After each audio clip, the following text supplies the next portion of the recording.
Buddy again from Muskie Sickness Guide Service. We're out today on Tippy, just doing a little fall fishing and searching, seek and destroy with H2O tackle, hardhead, black and orange with the paddle tail. Roger kind of started a little bit of that before the Poseidons and all those came out. And today we're just hitting milk run spots that we've caught fish before. Because we started late, it's wind out of the east and possibly some showers coming in later. So we're just doing milk runs using the Tackle Industries 10.6 extra heavy. Like I said, H2O tackle hardhead with the paddle tail, black and orange. Just trying to cover water.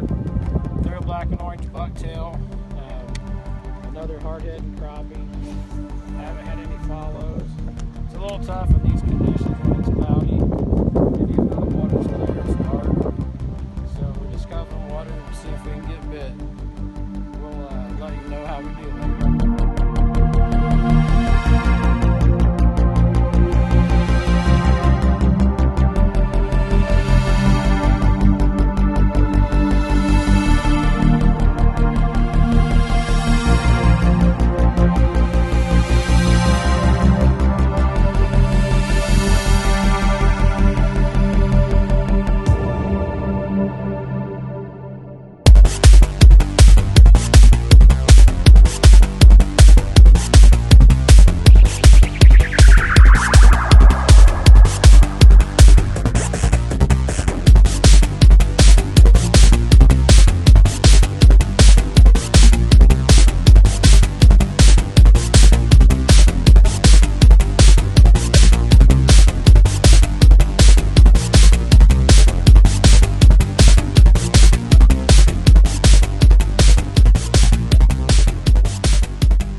Hey, it's Buddy and Parker from Muskie Sickness Guide Service.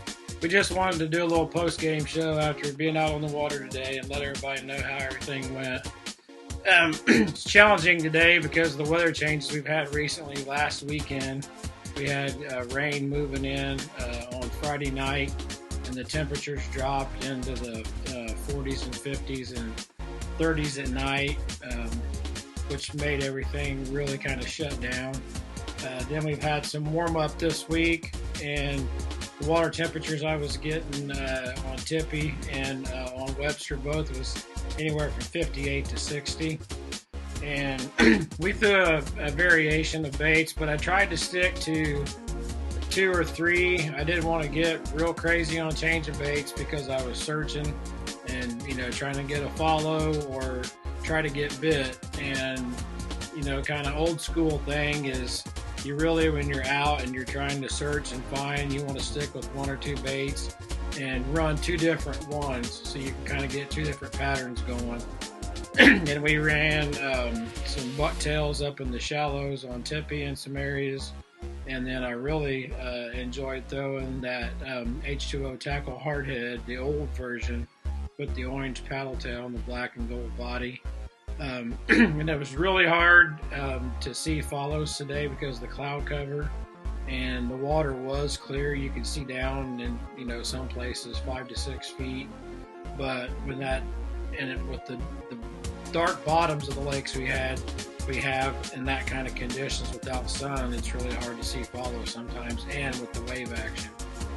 But we hit everything we could, and I just wanted to also say that I've showed it before, and anybody that is interested in getting started in muskie fishing, a lot of people might disagree, but this Tackle Industries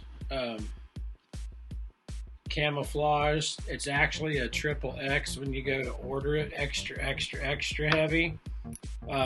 It was a mistake, but I really like it for an all-purpose rod if you're getting started, because if you want to throw regular sized dogs or even the pounders, and the double 10 bucktails you see everybody throw, problem you get into with those a lot of times is when you come in to do your figure 8, if you've got a heavy action rod in the 9 foot, maybe longer.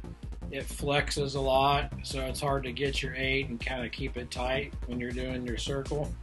With this rod, it does load up some, but it also still stays stiff, and you can do a nice figure 8.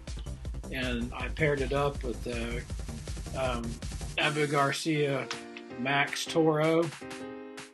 It's a 5:4-to-1 ratio gear. It's not really fast, but you can crank it fast, you know, and it works for an all-purpose. And you can get these. I've seen them on Amazon, anywhere from close to $85 to $129, or you can get them at Raleigh and Helen's. That's where I got this one at, for $150.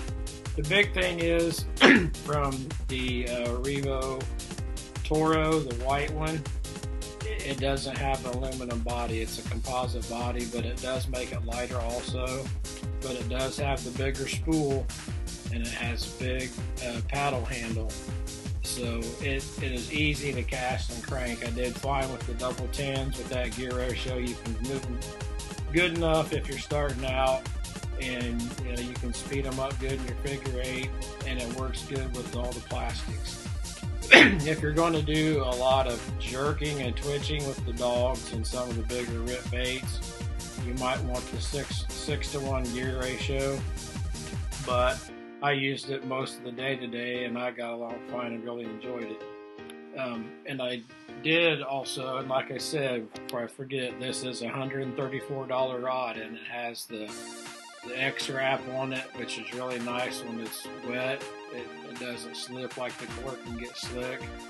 And it has the split grip handle, which is kind of nice when you're casting. It kind of forces you to grab the bottom, so you really do a better cast. And then I just wanted to reiterate again to you, most of the second half of the day I threw this Tackle Industries extra heavy 10-foot 6-inch, and it is so nice when you're up on the deck of the boat. Sorry it's upside down, but that's what it looks like. It's a 10-foot 6-inch, and when you're doing your figure 8s, you don't have to bend over. I can reach 4, almost 5 feet down, and do not have to bend over. So for older guys like me, or if you have back trouble, that's going to be a back saver. And I've got it paired up with the A3 Concept 6:3-to-1, I think it is. It retails for right around $250. You might be able to get some deals here and there. It's the Omen 13, I'm sorry, A3 Concept. And it does a really good job with all those bulldog size baits, shadow axe.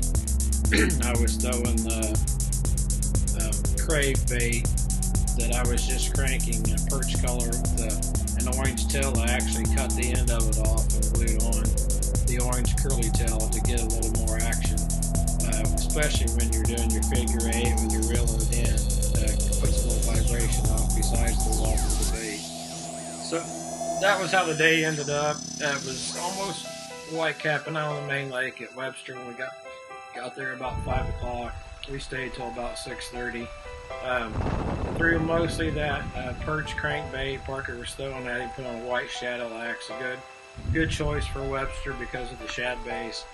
Caught a lot of fish on the white, the black and white, and the black perch. So, you know, you just got to kind of mix it up. But when you're short on time, you want to pick just a few baits and maybe 2 or 3, and just stick with them and put your time in on them. And then going up through the channel, we threw some double 8s just to see around some docks. And didn't have any hits, but the water changing like it has, hopefully if it warms back up into the 60s and stays there, I think the bite will come back. And then through November, there's always a chance that Indiana Fat Girl, they start feeding up on shad in the fall and get really fat for the winter, because they're all preparing through December and January to start making eggs for the spring spawn, so they start feeding up. So when we can get out more, I'll post some more videos. Hopefully we'll have some fish pics. is, if you go to the WebsterLake Muskie Club Facebook page, they have some tournaments coming up this fall on some of the lakes. If you want to try a little bit of a tournament style for muskie, that'd be a good opportunity to check it out. Thanks a lot, and we'll keep posting as much as we can. The songs used in this video were created by Nathan Ford, the owner of Force 13. Now, the first song used in this video is the most famous track, Nate, called Graphic Intensification. Now, the second track I used is called In the Summer, created by Nathan Ford. Now, if you wish to see these tracks, you can go to youtube.com/Force13, or you can go onto Bandcamp and purchase some of the songs if you'd like. Now, thank you for watching this video, and we'll see you guys next time.